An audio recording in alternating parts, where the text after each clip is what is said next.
High, আমি শ্রেয়া। আমার আরও একটা ডেলি ব্লগে সবাইকে ওয়েলকাম। কাল গোটা দিন আমি খুব ল্যাদ খেয়ে শুয়ে বসে কাটিয়েছি। কাজ তেমন কিছুই করিনি, আমার ভালো লাগছিল না। আর মাঝে মধ্যে আমি নিজেকে এরকম একটা ব্রেক দিই সমস্ত কাজ থেকে। তো কালকের দিনটা জাস্ট এরকমই কিছু একটা ছিল। এখন তো প্রায় প্রতিদিনই বৃষ্টি হচ্ছে, ঘুম থেকে উঠে রোজ দেখছি বৃষ্টি হচ্ছে।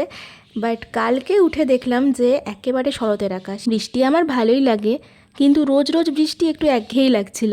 আর কালকে এরকম শরতের আকাশ, তারপর রোদ দেখে মনটা ভালোই হয়ে গেছিলো। তারপর উঠে এক কাপ কফি নিয়ে বসলাম। তারপর লাঞ্চ করে নিয়েছিলাম। লাঞ্চ করার পর একটা একটা করে বেশ অনেকগুলো কাজ ছিল, সেগুলো করলাম।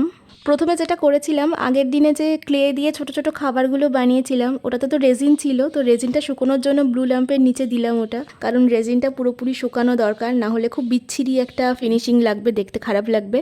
তারপর ক্যালিগ্রাফি লিখেছিলাম, একটাই ক্যালিগ্রাফি লিখেছিলাম। আমি কয়েকদিন ধরে খুব একটা বেশি লেখালেখি করছি না। এইসব করতে করতে সন্ধে হয়ে গেছিলো। সন্ধেবেলাতে আমি ইলাস্ট্রেটার নিয়ে বসেছিলাম। ইলাস্ট্রেটারে আমি একটু র স্কেচ, যেগুলো আগে প্র্যাকটিস করতাম, সেগুলোই করছিলাম টুকটুক করে। আর একটা জিনিস করছিলাম, সেটা হচ্ছে আমি একটা বোর্ড বানাচ্ছিলাম আমার আপকামিং হ্যান্ডক্রাফটের প্রজেক্টের জন্য। কার্ডবোর্ড আর ক্লে দিয়ে একটা ছোট্ট বোর্ড বানাচ্ছিলাম।